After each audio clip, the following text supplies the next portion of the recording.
Tony D and Little Joan with a Screenwriter's Rant on She-Hulk Attorney at Law. Yeah, I checked this time. This one is the actual trailer. Smash like and subscribe. Thank you for smash liking and subscribing. Please check out my books. Links in the description. Comedy Horror in South Jersey. It's the Pineys. Books 1 through 8. Do they keep the origin of the Hulk's cousin? I'm not sure. I think so, because they do show a car accident. And for those of you who don't know, the origin of She-Hulk is She-Hulk got a blood transfusion from Bruce Banner. And that's how, because she got his blood, she becomes the She-Hulk. And so in this MC or MCU version, first off, Ruffalo's in it, or a Hulk like, maybe the Hulk's just in it? I don't know. I don't know if Ruffalo's actually doing the voice. I think he would. But anyhow, there's scenes of him training her to use her powers, because he'd be the only one who could.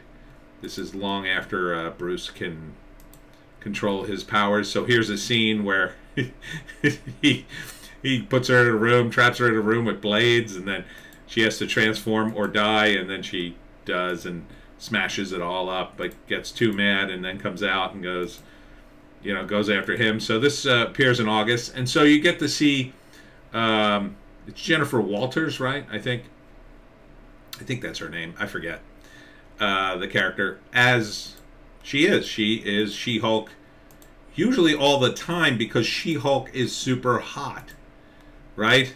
So see how hot she is? She's super tall, and she's muscular, and she's got a fantastic butt, and so all the girls like her, which doesn't ring true to me.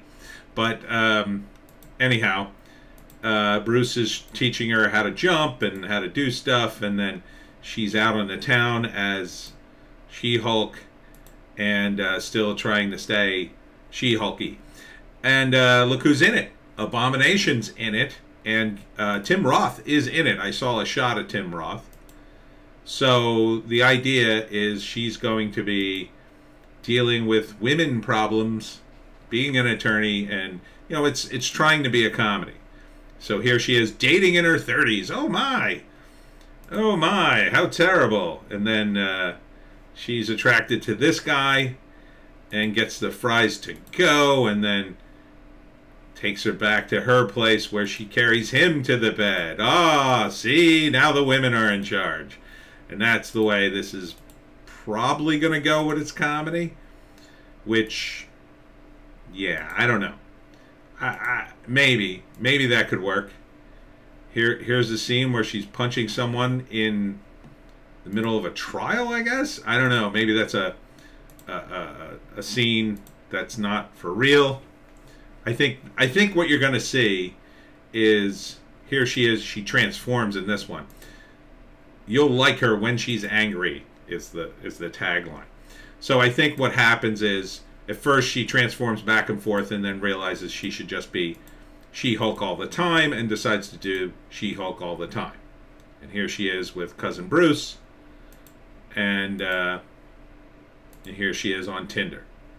So, I mean, it's got a lot of the comedic elements of She-Hulk, but it's very tame, I think, in comparison. And bottom line is, She-Hulk was always a downstream character. Now, in Marvel's defense, they are downstream. So they're in late stage Marvel.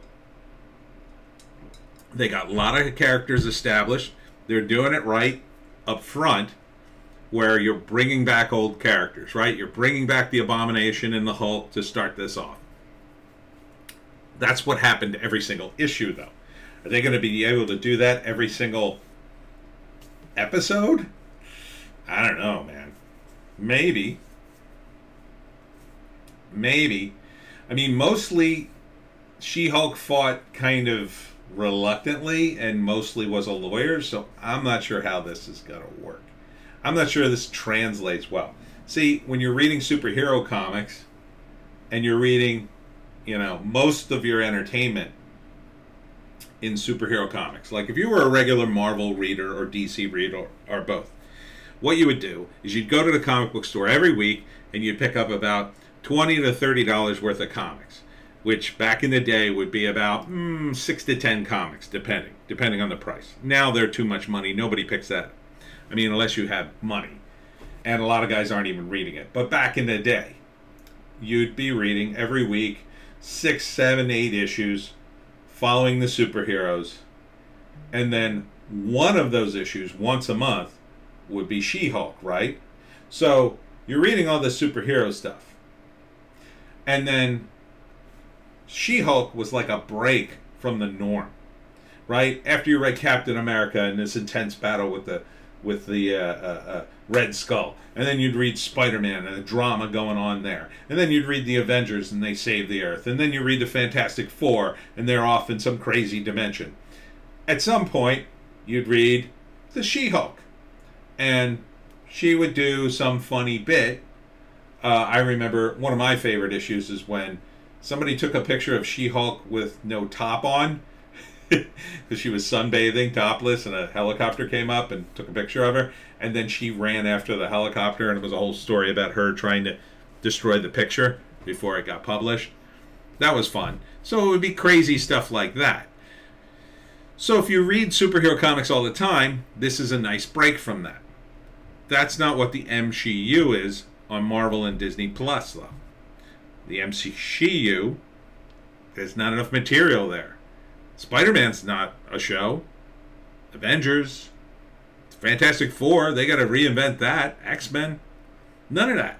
None of that's coming out regularly. You're not seeing that regularly. There's not a lot of regular stuff coming out. Moon Knight only went one season. It's over. So now you're going to come out with She-Hulk, and that's going to be the only show. It won't work in the same way. It can't. So She-Hulk, there's not enough of She-Hulk there to sustain itself. It was sustained by the other comics together, by the Marvel Universe in general. This is similar to doing Agents of S.H.I.E.L.D., which I hated. Oh, that show was awful. But at least Agents of S.H.I.E.L.D., you could just add a bunch of agents. You can't add a bunch of She-Hulks to this. So, will it work? I mean, the lead actress is phenomenal. She's in Orphan Black. You should definitely binge watch that. So, she's good. The trailer looks good. I think it'll be good for a while. I mean, if they don't do too many episodes, it might be fun. I don't see how the show has legs to a second season. I mean, I can't even think of the main villain against her. She'd end up fighting villains from other comics, or the Hulk's villains. I mean, the only thing I can think of is, oh, okay, they're going to replace Hulk with her. They'll get rid of Ruffalo, and then they'll just have She-Hulk. You know, regular Hulk will be back in the lab. Oh, did you guys fight the Thanos' guys or whomever? I can't even think of another villain that's left. Who are they? I don't know. They'll get some female villain, I guess. And then they'll throw her into the mix, and it'll all be female Avengers, right? They'll do the same shot, and it'll be, ha-ha, boys, see? All women now, into a big empty theater, I guess. That theater will be emptier than Morbius. Anyhow, will this be good? I don't know. It's not going to be worth getting Disney Plus over, in my view, but maybe Disney Plus will finally get the memo and start showing itself for free and just throwing some commercials on. Now, if they did that, would I watch this? Yeah, sure. Why not? If it's free. If it's free, I'd watch it. See if it's any good. I think it would be good for, I think 3 or 4 episodes in, I'd probably be done with it. And that's my take. I'm Tony D. This is Little Joan. Check us out on Odysee, Bitchute, and Rumble for our more base takes. There's a Hollywoke hot take and a news blast today. And we'll see you